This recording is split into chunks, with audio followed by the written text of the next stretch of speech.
अस्सलाम वालेकुम दोस्तों, शाहिद नवाज़ आपकी खिदमत में हाजिर है। अगर किसी शख्स को बुलंद आवाज़ में डकार आते हों और गैस खारिज ना होती हो, उसके साथ उसे मीठा खाने की बहुत ज़्यादा ख्वाहिश होती हो और मीठा खाने की वजह से उसकी तकालीफ बढ़ जाती हूँ, तो इन तमाम चीज़ों के लिए मैं आपको होम्योपैथिक की एक दवाई बताने लगा हूँ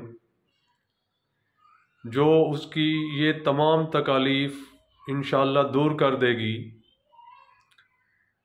होम्योपैथिक की वो दवाई है अर्जेंटम नाइट्रिकम 30।